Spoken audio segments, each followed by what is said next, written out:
O esmagamento de soja nos Estados Unidos segue em alta, com as exportações em queda por conta do impacto da quebra da safra brasileira. A demanda total por soja mundial também está diminuindo. Desde o final de 2021, com a recuperação total da peste suína africana, a produção de carne suína chinesa superou a demanda no país e, como resultado, os preços caíram drasticamente. Vamos agora acompanhar uma análise sobre esse cenário internacional no mercado da soja com o analista de grãos Pedro Schicchi. Oi, Pedro, bom dia para você. Bem-vindo aqui ao nosso Bem da Terra. Bom dia, muito obrigado pelo convite. Pedro, vamos aqui então à nossa primeira questão, né? Por um lado, a gente tem a demanda doméstica, tanto no Brasil quanto nos Estados Unidos, aí suportada pela menor safra na Argentina e aumento dali da demanda de biocombustíveis. E esse último aplicável apenas nos Estados Unidos, como a gente sabe. No entanto, a colheita na Argentina avançou nos últimos meses e apesar de que eles continuarem esmagando menos soja no agregado anual, ali falando sazonalmente, os volumes aumentaram a partir de maio e a maior disponibilidade então de farelo e óleo argentino possivelmente vai passar a competir com o Brasil, já que eles são os grandes exportadores também, né? Como é que o Brasil então está dentro desse contexto? Qual é a avaliação? Eu acho que você resumiu bastante do ponto. A gente está num momento do mercado de soja que é bastante tradicional, que é esse momento de transição. No primeiro semestre, o hemisfério sul colhe, no segundo semestre, o hemisfério norte colhe. Nós acabamos de colher, acho que a maior parte da audiência sabe, a gente passou por uma quebra de safra muito grande na soja, então por isso a gente está vendo esses preços tão altos que você até comentou no fechamento agora há pouco. E por conta disso, nesse momento que a gente está agora, a Argentina é uma grande exportadora de farelo e óleo. Eles não exportam muita soja em grão. E a menor produção lá levou a um incentivo do mercado doméstico, tanto aqui quanto nos Estados Unidos.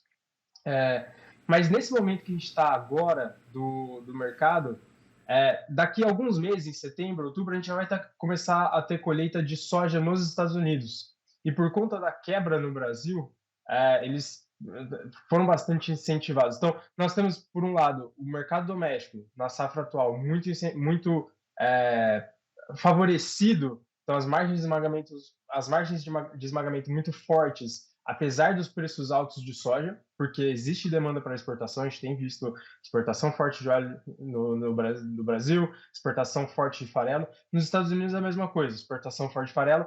O óleo nos Estados Unidos é como você disse, ele está sendo muito incentivado. A demanda mensal está muito forte, mas por conta do mercado de biocombustíveis. A gente vê as exportações de óleo nos Estados Unidos bastante estáveis, porém o desaparecimento mensal, segundo os relatórios do NOPA, bastante alto, ou seja, é o mercado doméstico que está consumindo. Então nós temos apesar de nós já estarmos olhando para a nova safra daqui a alguns meses, o estoque de passagem dessa safra ainda está sendo definido por essa força no mercado doméstico, tanto aqui quanto lá, né? Entendi. Bom, e a gente também tem o Brasil que vem de uma quebra grande aí de safra e os Estados Unidos plantando agora e se espera a produção lá que aumente bastante contra o ano passado, uma vez que os nossos produtores, né, também, aliás, ali dos Estados Unidos aumentaram a área incentivados pela quebra no Brasil. No entanto, a gente tem as previsões climáticas no radar que não são tão aí favoráveis a essa produtividade. Como é que você tem avaliado, assim, principalmente também ali o mercado norte-americano, Pedro? Sim, então agora a gente volta nesse ponto que a gente tinha tocado na primeira pergunta, né? É, Apesar de a gente estar olhando para a demanda forte nessa safra agora, a próxima safra dos Estados Unidos está sendo plantada agora, vai passar por todo um período de desenvolvimento, então o mercado vai estar muito sujeito às previsões climáticas dos Estados Unidos, então a gente até chama de mercado climático esses próximos 3 meses, né? Acho que grande parte das pessoas conhece por esse nome. E o que a gente vê nós estamos vindo de um período de laninha. Laninha para o verão americano não é tão, os efeitos não são tão fortes quanto para o Brasil, para a Argentina no nosso verão aqui, mas para o verão americano também traz alguma seca, algum calor, dependendo da intensidade do efeito. E nós já estamos vendo as previsões climáticas com bastante seca, perdão, bastante calor e um pouco de seca, principalmente na metade oeste do centro-oeste americano, né, do Midwest americano.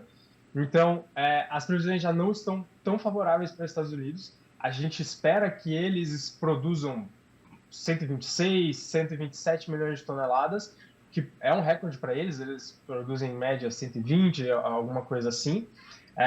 Porém, essa previsão climática pode colocar em risco essa projeção de safra recorde. E apesar que eu continuaria apostando que eles vão produzir uma safra recorde, independente se vai ser 126 ou menos, essas milhões de toneladas que podem ser retiradas dessa projeção por um clima ruim fazem a diferença nesse ano, uma vez que a gente tem o Brasil vindo de uma quebra de safra muito forte, ou seja, apesar da demanda chinesa, como a gente veio falando, como a gente falou no começo, né, diminuindo um pouco por conta de um mercado que já se recuperou da peste suína africana, já não tem tanta demanda por carne, ainda continua consumindo bastante porque tem um grande rebanho para alimentar, mas à medida que a gente caminha, é provável que esse rebanho se ajuste um pouco para baixo, porque passou, né, está num ponto de sobreoferta já, então a gente já não vê uma demanda chinesa crescendo tanto. Apesar disso, a oferta ainda está mandando nesse mercado porque o Brasil veio de uma quebra muito grande. Então esse jogo entre se os Estados Unidos produzir realmente esse recorde, pode ser que a gente entre numa situação mais de alívio, e é o que o mercado precifica hoje. A curva hoje está invertida, os contratos pós-setembro já estão mais baratos porque vai ter oferta nova dos Estados Unidos, mas isso pode... essa previsão climática pode mexer ainda nesses preços, principalmente nos contratos mais para o final do ano. Perfeito, Pedro. Para a gente fechar aqui, né, tem mais um ponto que é a demanda chinesa, que ela já não é tão forte nesse curto prazo quanto antes, que a gente via ali, teve os casos de PSA, enfim, que a gente vinha acompanhando, e as margens de esmagamento também spot na China, que vem caindo bastante nos últimos meses, como a gente acompanha no relatório. Os chineses não estão com tanta pressa e a soja permanece cara até setembro por conta aí da quebra brasileira. O que eles estão fazendo é comprar para após setembro, quando os Estados Unidos já terão soja mais barata, e se essa produção nos Estados Unidos não se confirmar, a gente pode ver uma reação no mercado, aí principalmente nos contratos mais longos, né? Qual que a gente pode fazer também de análise em relação a esse ponto? Não, perfeito. É exatamente isso. A China agora, nesse momento que ela precisou de muita ração no ano passado, porque estava recuperando o rebanho, então apesar de não estar abatendo tanto, já tinha muita matriz, já tinha muito rebanho para ser alimentado.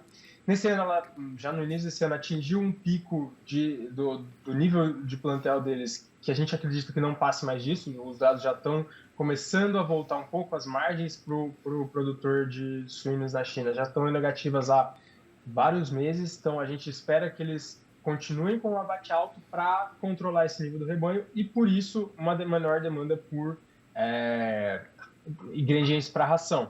E a China, quando ela precisa de farelo, ela importa soja, e quando ela precisa só do óleo, ela importa palma, que está muito mais próximo dela ali. Então, ela precisando de tendo menos demanda por ração, importa menos soja, mesmo que ela ainda precise do óleo. Então, nesse cenário em que a China já não tem tanta pressa para comprar, a soja está muito cara no curto prazo, por conta ainda da quebra do Brasil. E a gente está vendo uma soja bem mais barata após setembro, que é quando os Estados Unidos colhem. A China está passando, ao invés de comprar no spot, a gente já vê o line-up de soja no Brasil já bem mais tímido do que no ano passado. E mesmo as vendas para exportação dos Estados Unidos na safra atual, elas não estão caminhando no ritmo que a gente esperaria, dado a quebra de safra nos Estados Unidos. Porém, as vendas para exportação da próxima safra estão acima das máximas de 5 anos, mesmo naquele frenesi da China comprar, lá quando a gente teve a guerra comercial, passou daqueles níveis. Então, a China está passando a comprar soja bem mais barata para depois de setembro, para evitar comprar soja mais cara agora. Sim. E o que isso é reduzir, né, a pressão no mercado. Então a gente continua no mercado supertado porque não tem tanta oferta assim, porque o mercado doméstico está ajudando, mas já para o próximo ano mas já as exportações sendo deferidas para o próximo ano, né? Perfeito. Muito obrigada, então, por sua análise. Seja sempre bem-vindo. Um ótimo dia, boa semana para você.